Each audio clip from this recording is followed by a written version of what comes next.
Well, it's May 2024, Gemini. Thanks for joining me again. I'm Dadici from astrology.com.au. We're going to start your horoscope rolling here. The wheels of karma are in motion. Top heavy, meaning a lot of focus on your work, social life, and this 12th house, which is expenses, charitable acts, and to some extent a spiritual sector, indicating a lot more focus in this department of your life. On the 8th of May, you'll notice that moon is going to swing around here and create a new moon near Uranus.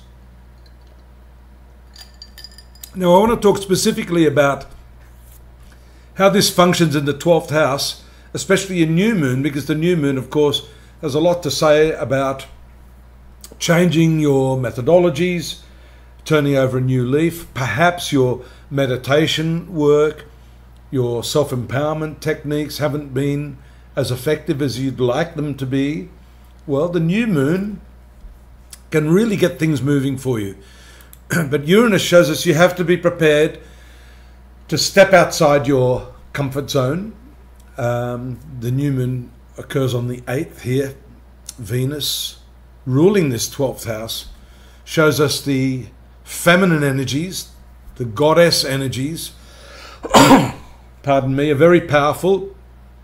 You need to investigate the methodologies of which you've been using for meditation, and maybe look at new ways to deepen your experience. Sometimes we get stuck in old habitual ways of doing things, but a new spiritual path is ready to open up to you, as long as you can use this Uranus energy to explore different avenues. Don't get stuck. I think that's the key here, and that's been difficult because for you, Gemini, this 12th house is dominated by the fixed sign, the immovable sign, the inflexible, stubborn Taurus sign, and that relates a lot to the spiritual activities of your life. But the good news is this new moon of the 8th will start to shake things up a little bit for you. Notice up here, you've got some activity in this 11th house. On the 1st of May, Mars moved into this, will move into this area, activating your, like really physically energizing you to get active with friends, social groups, communal projects, humanitarian activities, causes, whatever.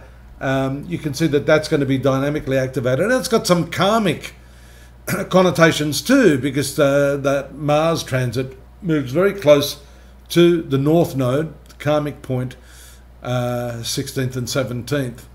Notice also Mercury moving into the 12th house. You are not going to escape the dynamic energy of so many planets in that 12th house. Down here, Jupiter, the Sun, Uranus, Venus, and Mercury. Mercury gives a more intellectually investigative approach to your spiritual search.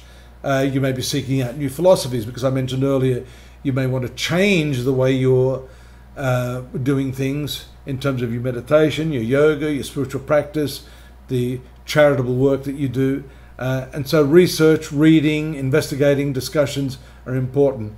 A little bit of relief there from that area as the sun moves into your sun sign. Now that's also a very activating transit, and that's going to be further augmented if you have a look at the moon moving around here on the 23rd, the full moon in Sagittarius that's taking place in your marital or significant relationship sector. So you can expect a whole lot of energy to be focused here. And it's probably going, as that full moon is taking place, Venus is moving into the conjunction with the Sun. That is going to burn up Venus, the natural significator of relationships. So I dare say there may be some discussions to be had with your significant other as that full moon takes place here in the 7th house, and Venus, the ruler of the 12th, makes its conjunction with the Sun. Jupiter also sneaking into your Sun sign. Now this is a very, very significant transit as well, Gemini, because this only occurs once every 12 years. It's a 1-year transit. It's a slower transit. It's one of the important transits.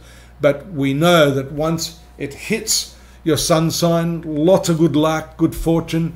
It's an expansive planet. It's going to give you that idealism, and coupled with that new moon that we just saw in that 12th house, which is your spiritual activities, I think you're in for the start of a brand new cycle here that's exciting, that's going to give you success, that's going to give you the confidence you need to really, really develop over the next 12 months. Now, I've written up more stuff for you there at astrology.com.au. I would love you to go over there, but before that, do subscribe, press our subscription button there, press the like button so we can, just get a bit of traction here. We don't ask you for any money, but we simply ask you for your likes and your subscriptions. We ask you to drop me a line if you wish. Don't forget, we're still not midway through the year. Lots of stuff can happen. If you want to have a personal reading with me, I will take you through that. I would love to show you your horoscope and how you can understand what's happening in your universe over the next 12 months. And of course, I'll see you here next month. Same time, same channel. Good luck. Take care.